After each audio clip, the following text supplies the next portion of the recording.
Hello, Athens. This is Nan Michael, and Jane is not with me today, and I don't know if I should be worried about her or worried that she might be mad at me for not having contacted her earlier or miscommunications.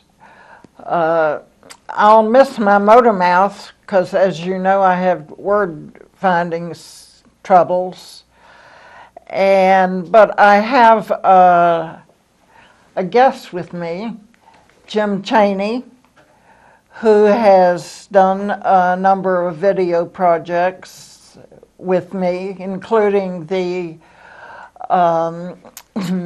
the photographic exhibit at the Dairy Barn a couple of years. And this Sunday, he's going to help out with the International Women's Day at Baker Center. So I'll start off with recommending a book, if I may. I should have given the photographer a copy of this, but it is on the unconscious, and it's called Strangers to Ourselves by Timothy D. Wilson, Discovering the Adaptive Unconscious. Now, I knew that we had an unconscious, but I didn't understand how that worked. And apparently the adaptive unconscious is the kind of brain that animals who have not yet reached consciousness use. The adaptive unconscious can learn. The thing is about it is that it beats the cortex. It beats its path earlier to the body than the cortex. So if sometimes you have a hunch about something, that may be since it's the adaptive unconscious. I'm making it a lot more difficult than it really is. This is not a difficult book, and it's really interesting, and I really like it. Strangers to Ourselves. Sometimes we don't really know ourselves. We don't understand the motivation. Why did I do that? That doesn't seem like a very good thing to have done, but anyway, I told Jim we would talk about dreams, and we will briefly. Later in the show, we are going to have Final Fridays by Alexa Ross, who is now in New York on her way to Philadelphia for a friend's wedding. It's kind of roundabout plane and bus, and her car is not covered by insurance anymore, and it's about to fall apart anyway, so that's good. And okay, so you say that you don't remember your dreams too well? Well, actually I do. I think this is what I heard, that we pretty much dream. Some of us dream all night, but we don't remember the dreams until like the split second before we wake up. And then it seems like all those dreams hit at once. But that's, from what I understand, that's the only time we remember them, is right before we wake up. Otherwise, it's kind of lost. Well, they've put people in sleep labs, and when they have their REM sleep starts and their eyes start going like that, they wake them up right then, they can remember a dream. So, my topic today, in like 4 minutes that we have, has to do with dreams reminding one or telling one that one has a physical ailment. And I've had one of those.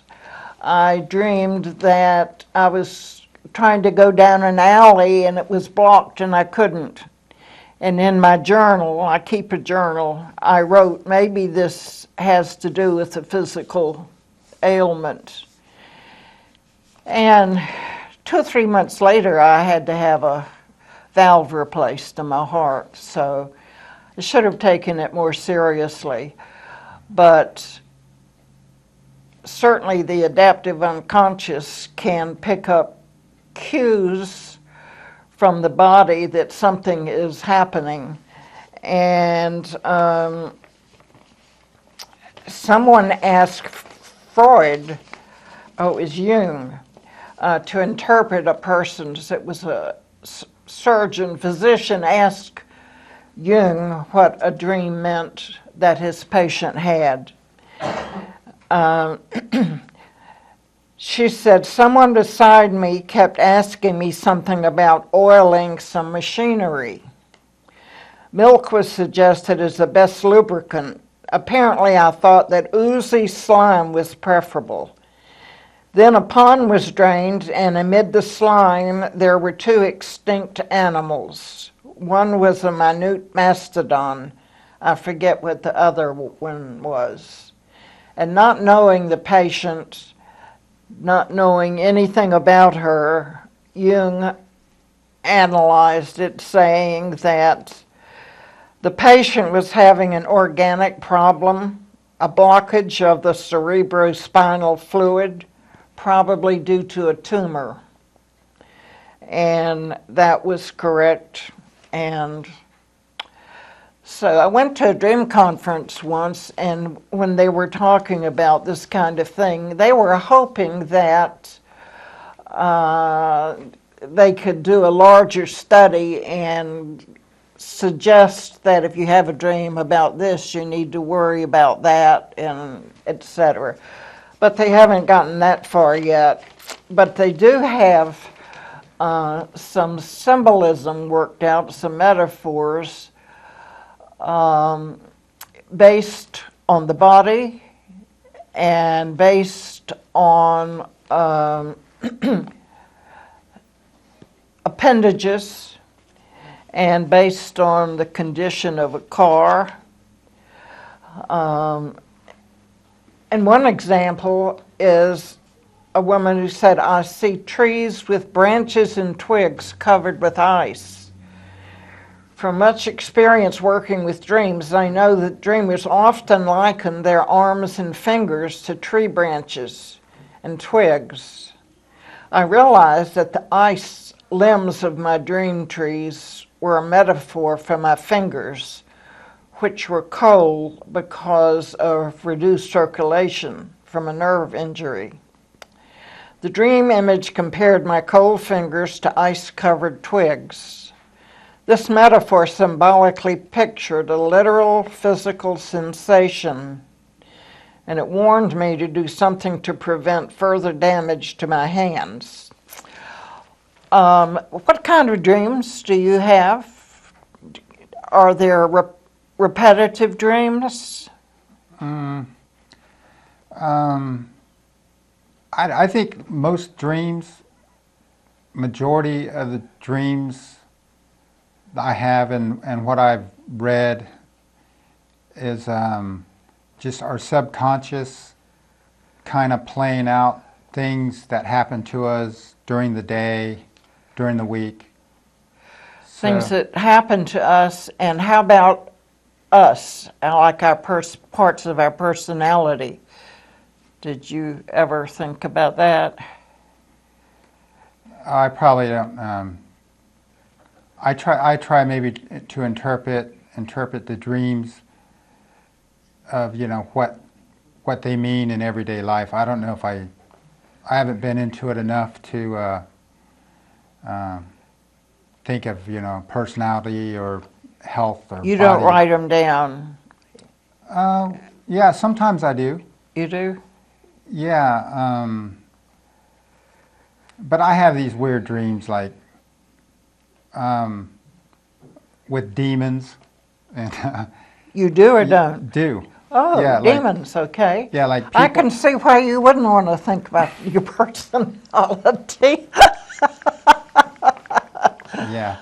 But when I get those dreams, I think they're like if I am around certain kinds of people, maybe not the most desirable people, and then I'll go home and I'll have these dreams like these people, and it's like they become like their actions in the dream are what I consider kind of devious or demonic, and then it becomes like a spiritual battle.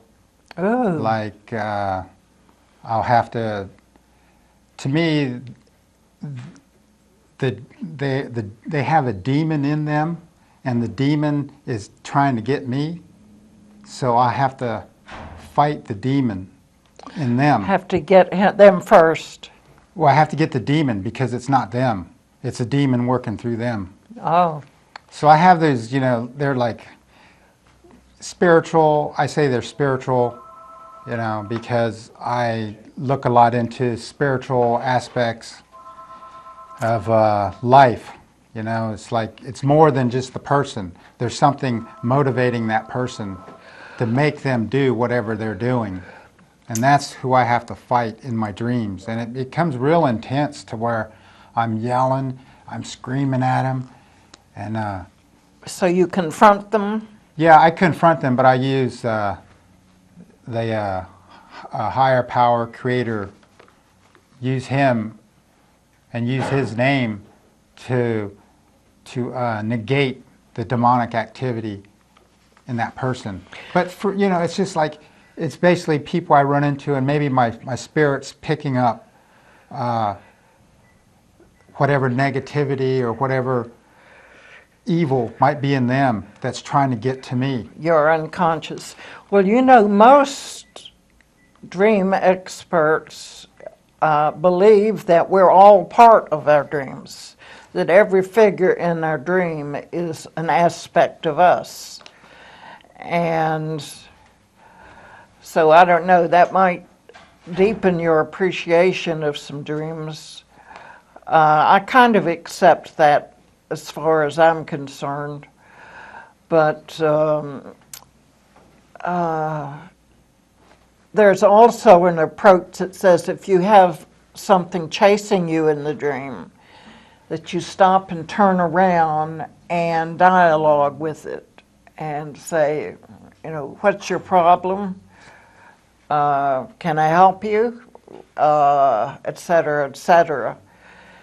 That's one way to dispel with nightmares, which is not to run, but to try to finish the transaction, which is kind of an interesting way of looking at it. I don't believe I have ever, I don't have many nightmares, and I don't believe, I can't remember ever having stopped and dialogued with somebody chasing me. But anyway, I think dreams are fascinating, and you can remember your dreams more if you want to. If you set about when you go to sleep, tell yourself you're going to remember your dreams, and some people sleep with a pad by their bed so they can write. Of course, I've had the unfortunate experience of waking up in the morning and not being able to write what I wrote. But, and there's some people that say that at some level we're dreaming all the time. And it's just when we're quieted down at night in our sleep that they come to our consciousness.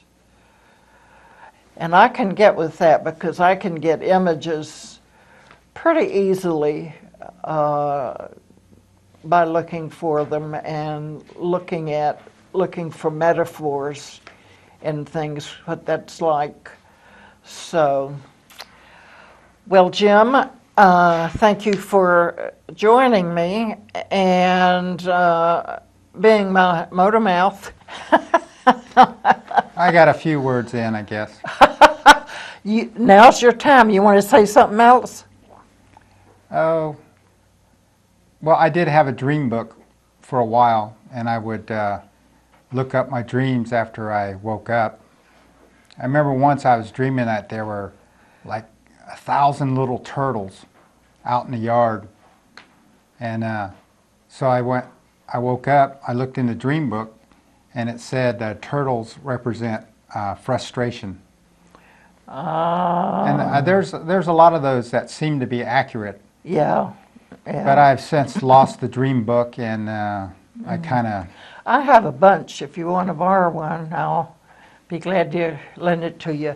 And now I guess we're going to go to Alex's Final Fridays, which he does every month.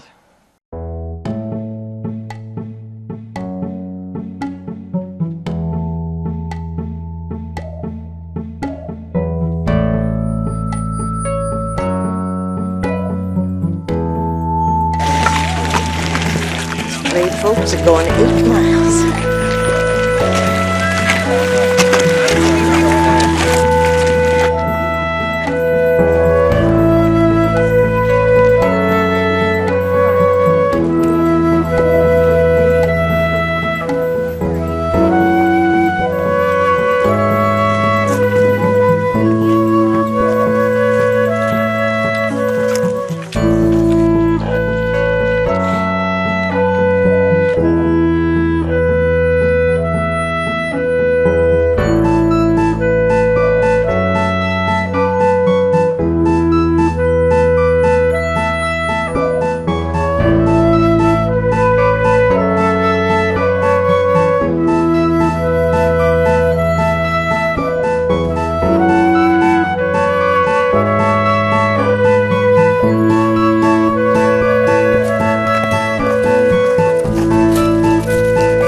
Are you Amy's sister? Yes.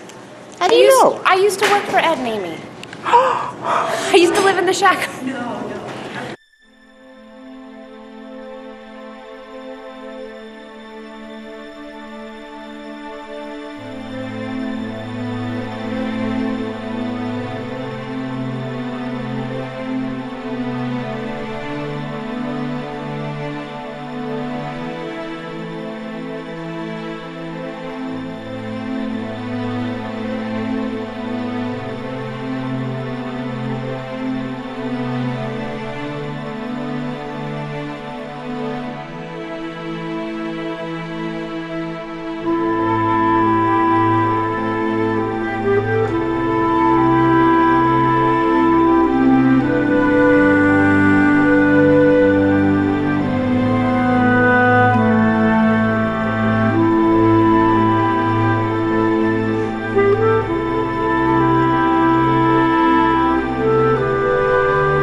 And they're very warm.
He did say.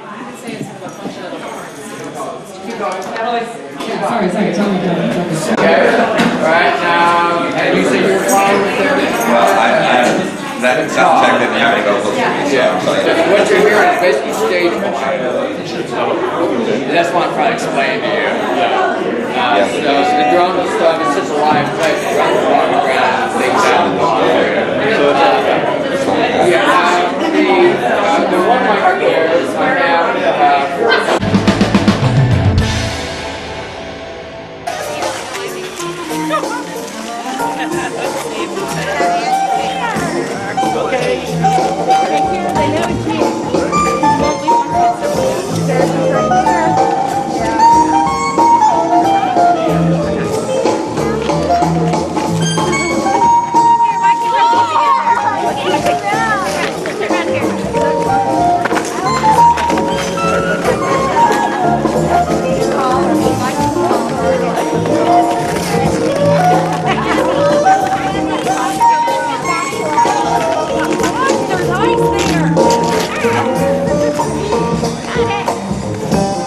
Do you want to do it, Lexi?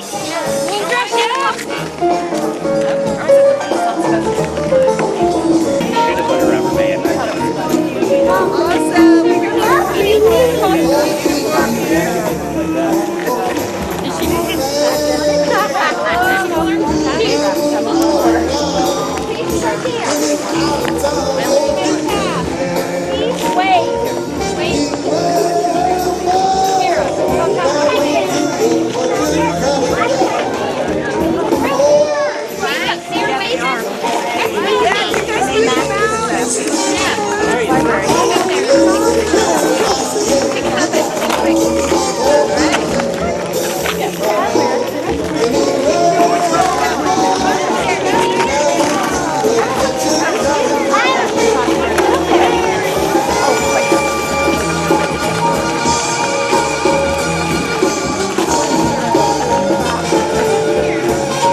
The 2015 Acadia crossover personifies GMC's never say never attitude. Plenty of passenger seating, generous cargo space, and infotainment control.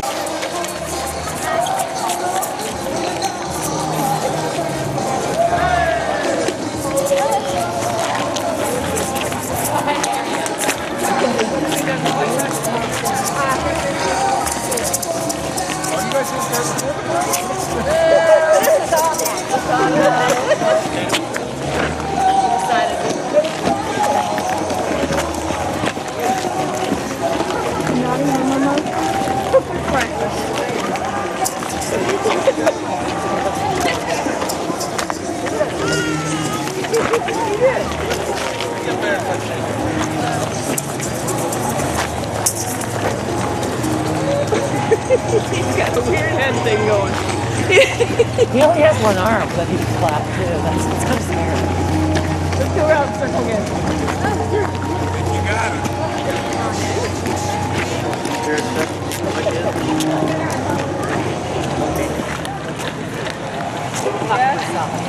Take pictures. Let's get driver's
That's awesome, and I'm sure like there will be all those little experiences that you don't get to like be here to hear that will happen. Like, still happen, you know?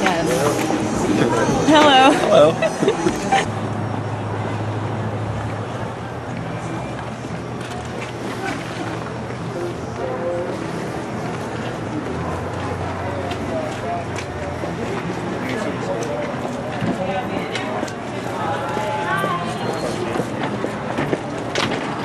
Where is it? Is it up here? It's the last one. Stayed very, very high. And creatures could be tough. I think of this particular planet more as a vacation planet than anything. And like an extreme vacation planet. You know how some people go on like extreme like mountain climbing excursions and like extreme parasailing. That's what this planet has to offer. You know, you could climb mountains that are much higher than anything you could climb on the Earth. You know, it would be views like from a plane. How high you would be on that mountain. So I did KOI 314.02 is the t-shirt. That's right. Yeah, right. I've airsailed KOI 314.02. Right. And all I got was a stupid t-shirt. Sarah Ballard is a NASA Carl Sagan Fellow at the University of Washington. Traveling to space with or without returning, so long as whatever contributions I was able to make were meaningful in our discovery of alien planets. Or full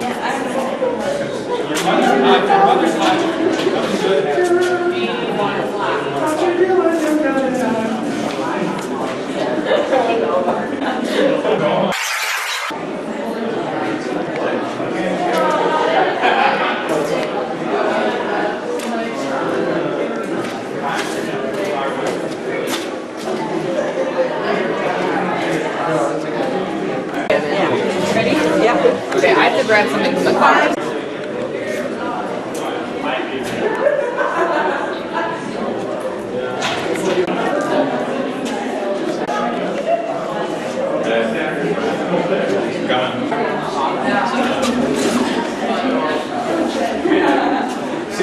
look at.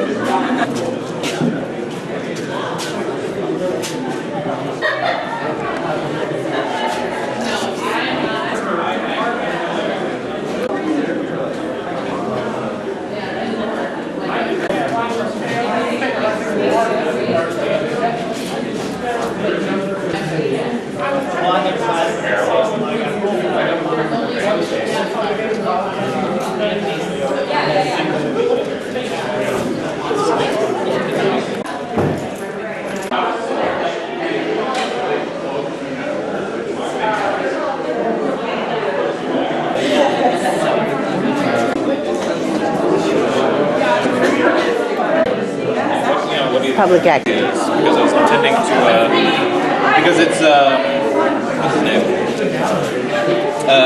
Klimt. Gustav Klimt. Yeah, it's that painting, the Portrait of Adele. Portrait of Adele, yeah, and which I, is like this preliminary piece about representation, the way image and flatness is used to create a depiction of power relationship between people. And I thought the eyes in that pattern were just so perfect for this painting. So, and this cloth was always a problem. It was like, what pattern am I going to put there? Because I needed another flat element to balance it. But yeah. And the photos that you spliced in, exactly. Like the nature of representation being desire. Desire to create something that's black. It's like a language being kind of need to express something that's not for you. It can't be just pointed at. And so hopefully the painting is kind of like. I wish it was painted better. I wish I had done a better job of that because And so far as what do you wish was painted better? I mean, I don't. Maybe this doesn't. It probably doesn't even matter to the viewer, but it's like this is sloppy. The hair could be better. These lights feel kind of rushed to me, and like the boots, I would have pulled those out so much more. You know what I mean? Yeah. There's things I like. I like how graphic the trash can is. It's really nice. The pepper, totally pleased with it. It's a nice, But there's just a difference between what's done and what's like satisfying. What is the? That's a mosque that she's visiting in Germany tomorrow. I asked her like, what would you write down on a post-it? You would have lying around our apartment. Yeah. She just sent me some of her current ones. Yeah. So. Yeah, I mean, for some people, it's just like the right team, It's perfect. I'm really this painting was overhauled. All the times I see it was portrait of death. Now it's Yeah, I mean, I feel like there was always this. The book is.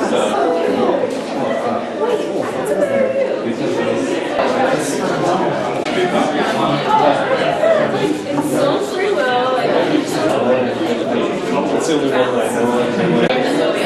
The quality is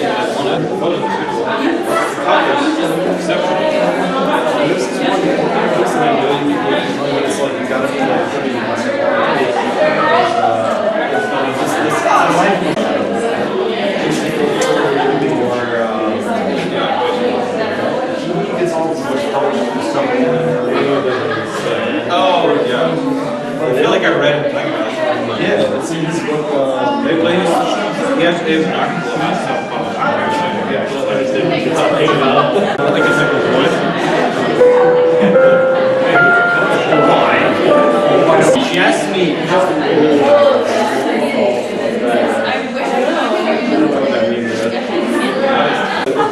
The rest of it is a kind of images embedded in architecture, Well, with baths being placed as if she was unfinished, or an actual person saying in the gallery, this was a little higher, a little more important. Or with the mudra hand sign, this semi-religious, crest element. What is this? Is this part of the image? That's an Adidas logo that was on his shirt when he was arrested. Blown up now?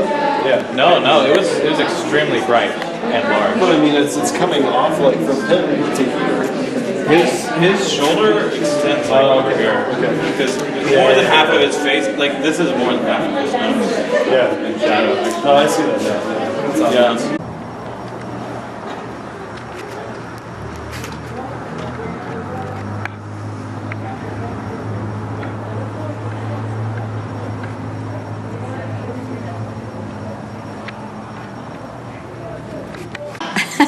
Okay, this is a group fiber show called High Fiber at Starbrick, and many of our artists worked in different types of paper, cloth.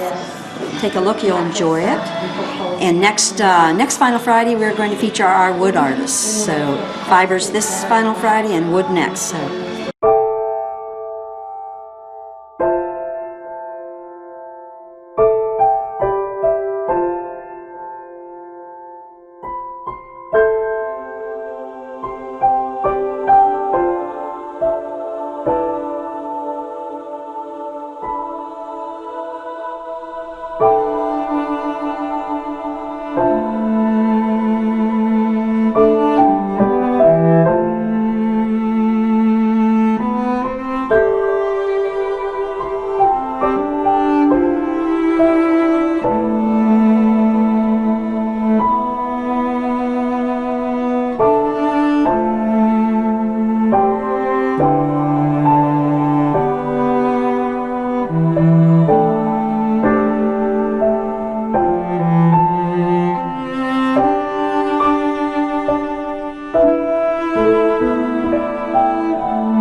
Big band. Say hi. Let's move that head a little bit. Cover your ears back up. Hi. Oh. He's like, why'd the music stop?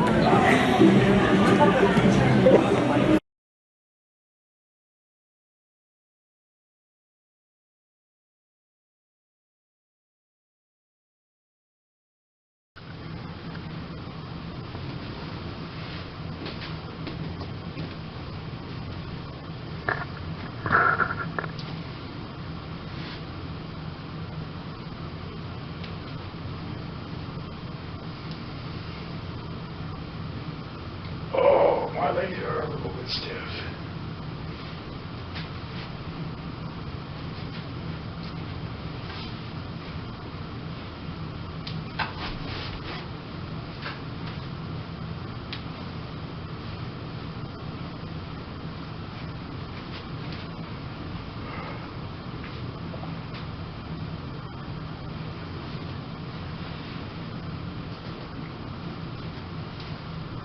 I've been working with the woo thing. I've been working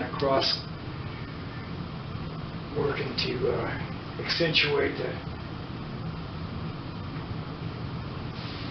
how the frame feels down through the body. Kind of working with that. That's called woo? This is Sifu Wu's beginning of his.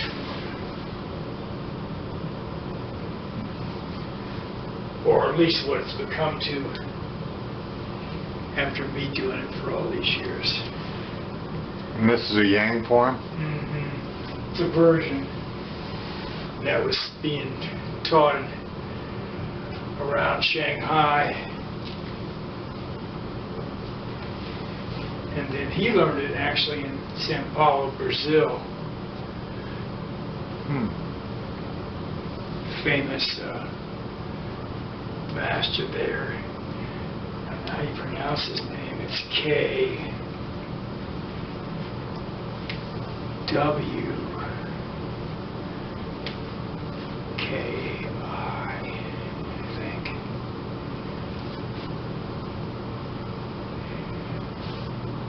His Tai Chi form is really pretty unique. This is 108 moves, or? Yeah, it's 111. Oh. Yeah, it's long. It takes about, well, it used to take me, but back when I was training to teach, it took me 35 minutes, never less than 25. But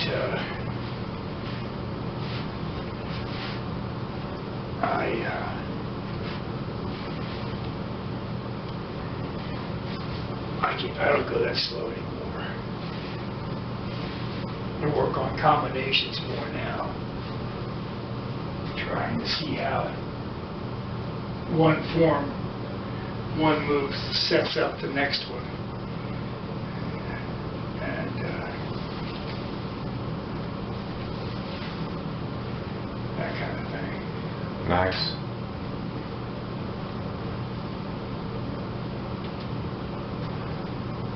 Does this one have a lot of the bilateral and monolateral movement? Absolutely. Yeah, and I think it does an exceptionally good job of displaying the silk reeling motion and the combining of the lateralizations and so forth. I think it's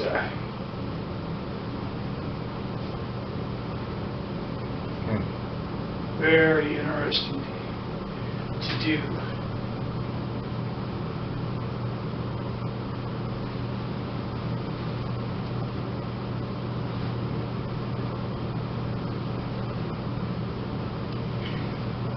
But I'm certainly not a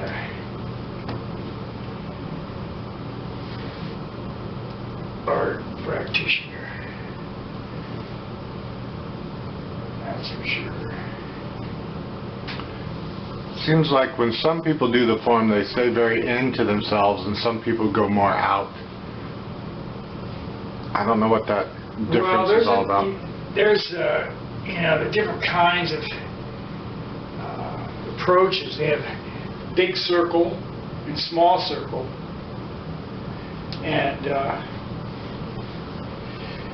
the larger circle forms are like they're definitely moving away. You know, forms are bigger. I have a lot of motion in mine because I like motion. And I'm not really internally focused anymore. I'm just going through it and working the bone structure now more than anything.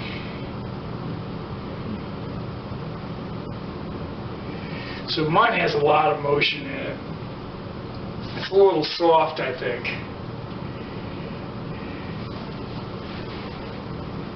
But that's how I like to play.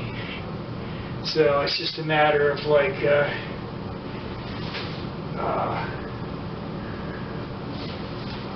what I like to do. You know what I'm saying? Right. So there was a time when I used to do things a lot slower, but now I kind of like just enjoy the pleasure of the motion. Do you know what I mean? That kind of thing. And well, there's the idea that by doing smaller motions, you're building more internal energy. I don't know. Well, there's that, but then there's also the whole idea that anytime your arms are moving in circles, in spirals, then you're creating a combination of chi has been able to create it with the motion of the blood somehow in relationship to your magnetic field. You don't hear that talked about much, but there is a whole line of thought in that area. That just moving your arms in circles itself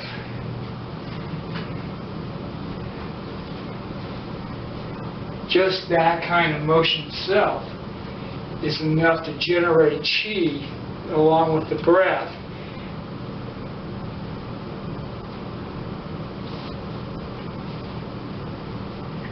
So that, there's that whole range of thought.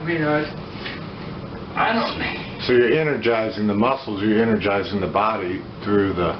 Apparently the breath. circling in some way has something to do with magnetic charge in some way or another, or electrical type charge in the body. Yeah, electromagnetic. And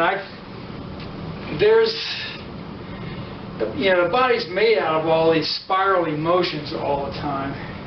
And fluids have a tendency to run in spirals, and I don't even know if maybe even blood may run in veins in some kind of spiraling manner for all I know, because of the way that the tension of the surface, the muscles and the cell walls and whatnot, how they work with each other, So, there's a lot of subtleties on that stuff, that you just don't hear anybody talking about, and you only hear it once or twice, and then not again. So there's no one to discuss it with. Well, you do get a lot of energy demonstrations, but nobody knows what's going on in the vessel at the time. Exactly. Yeah, isn't that the truth? Yeah. So. 1-inch punch. Who knows what's happening there? That's right. Are you done with that? Let's do this.